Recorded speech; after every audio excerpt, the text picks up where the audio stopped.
Welcome back to Counseling with TLC. Hey, last week I had you learn about gratitude and learn about empathy. And remember, gratitude is just being thankful for the small things that we have, being thankful for the things that people have done for us, and just thankful that they're in our lives. And that can be hard right now, especially when we're all kind of cooped up in the house together and our brothers and sisters can kind of get on our nerves. But it's important then to focus on those good things so that we can show empathy, because everybody is feeling the same way, because everybody handles things differently. So with that, this week we're going to start talking about goal setting, and not just short-term goals, but long-term goals as well. So you may or may not have received the worksheets. Some grades I've heard have not received them. So I don't know if all grades got the worksheets for you, but you can create them yourself on a piece of paper.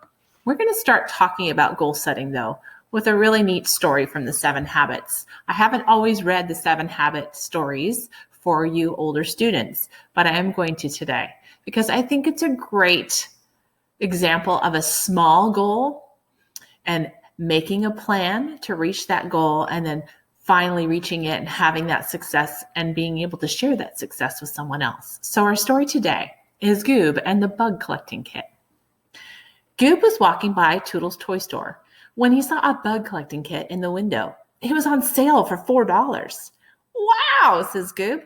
I've wanted a kit like that for a long time, but I don't have $4. I need to earn it. I need to come up with a plan. So Goob went home and wrote out his list.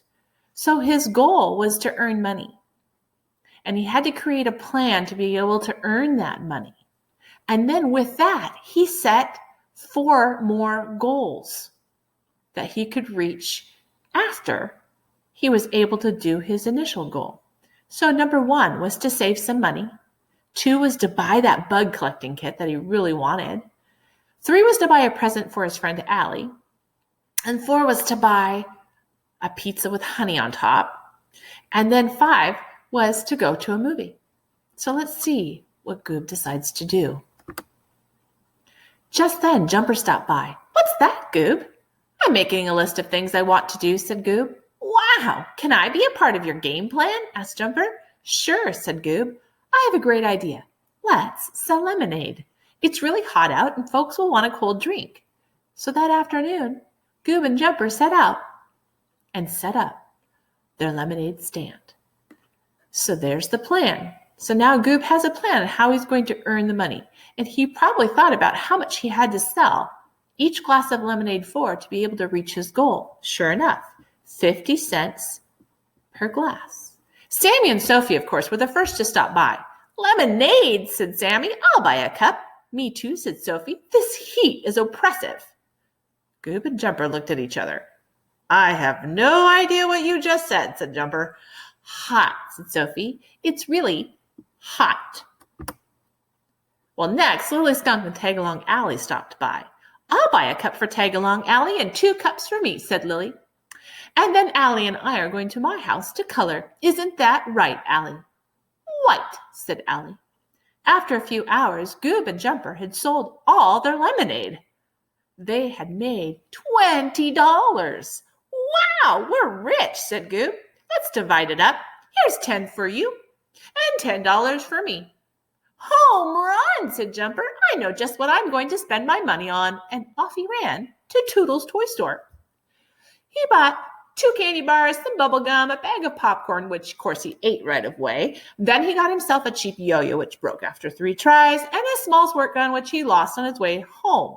How many times have we done that when we get some money and we all of a sudden run to the dollar store and we go and buy everything that looks good to us? And in the end, was it anything we really, really wanted? Meanwhile, Goob went home and read over his list. He put $1 in his jar for savings because remember, number 1 on his list, besides earning money, which was his goal, the first thing he wanted to be able to do with that money was to save. So he put some money in the jar for savings. Next, he went to Toodle's and he bought the bug collecting kit for $4. So there he was able to do that goal. He spent $2 on a little mirror for Tagalong Allie's birthday present. There's that one. On his way home, he stopped by Penny's place and bought himself a slice of honey pizza for $1. He still had $2 left to go to a movie. As Goob was walking along, Jumper caught up with him. "Where you headed, Goob?" he asked. "To the movies," said Goob. "I wish I could go," said Jumper with a sigh. "But I spent all my money." "On what?" asked Goob. "Lots of stuff," said Jumper. "My money just kind of disappeared." "You should have planned ahead," said Goob. "I was able to get everything on my list." Jumper's ears and whiskers drooped. "Oh, I guess I dropped the ball," he said. "Don't let it bug you," said Goob. "Now you know what to do next time." "Aw, you're smart," said Jumper. "Have fun at the movie." "You can have fun too," said Goob. "I have $2 left, enough for both of us to go to the dollar movie. The Giant Spider Eats the Blob is showing. Come on, let's go." What I like about this story is that because Goob made a plan, he was able to reach more than just his initial goal, which was to earn some money, to buy that bug collecting kit. He was able to meet lots of goals simply because he made a plan and he took action and followed his plan. You can do the same. So the worksheets that were supposed to come home, and I'm not sure if they did, were these right here. The first place to start in making a goal is recognizing, what are you good at? What are the things that you're really good at? What are your strengths? Because setting goals around your strengths isn't necessarily a SMART goal. Okay? So your first worksheet is all about listing what are your strengths? And then what are some of the strengths you could get even better at? What are things you could really improve on? And making a list of those. Then the next worksheet is, what are your challenges? Be honest with yourself. Think about the things that are hard for you right now, especially since we're learning at home and working with siblings around us, or parents are trying to help us, or maybe we're on our own doing it because our parents are working. Think about those things that are hard for you and make a list of those. And then, who can help you with those things that are hard for you? What kind of support do you need? Okay. Then, what do you think would help you improve on those things that are hard for you? What are some of the strategies you think might help? Tools you might need? So, next, what I want you to do is think about the things that are hard for you right now. Make a list of those if you need to make lists of other things. And how can you create goals around those using your strengths? So that helps you make what's called a SMART goal. SMART goals, remember, we've learned about before. They're specific, they're measurable, they're attainable, they're relevant to who you are right now, and they're time-based. So specific means that your goal is detailed and exact. It can answer the questions of who, what, where, why, and which. Okay? Measurable means that you can track your progress and know exactly when your goal is met.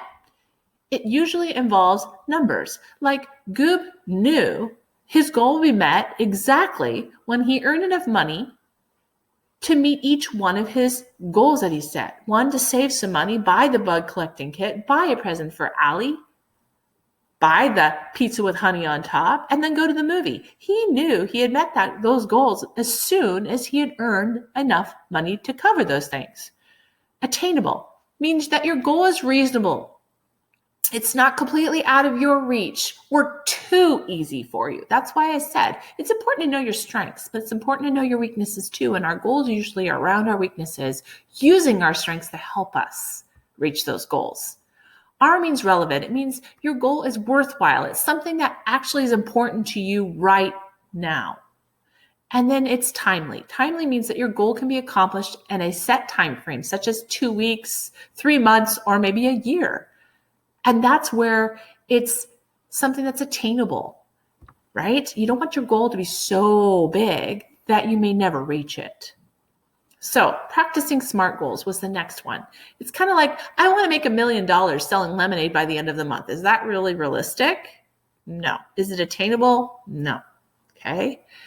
How could we make that a SMART goal? Think about ways you could make that one a SMART goal. How about this one? I want to do better in math this year. Is that a SMART goal? Nope. It's not a SMART goal because it's not specific. It's too big. How do you measure whether you did better in math this year than last year? To make it a SMART goal, pick it something like, I want to get faster at my multiplication facts. That's something that's measurable and specific. So here's your chance. My challenge to you is to create your own worksheet. Do some goal brainstorming. Think of all the things you want to get better at right now. What's relevant to you right now? Think about all of those things and brainstorm a list of goals that you want to set. Then create your own SMART goal. Now I've given you an example up above of how to do that. You can walk through these steps. Think about how to make it specific. So how do I make that goal specific? Okay, maybe it's, I want to improve my reading speed by what? 3 minutes. Is that measurable? Sure is. Is it specific? Yep. Is it attainable? Okay, well, first you have to make it time-based to make it attainable. So that's your job. One goal. And then if you want to, I would love to see it. So take a picture of that goal that you set for yourself and then send it to me. And then check in with me once in a while. Let me know how you're doing. So until next time with Counseling with TLC, I hope you have a great week.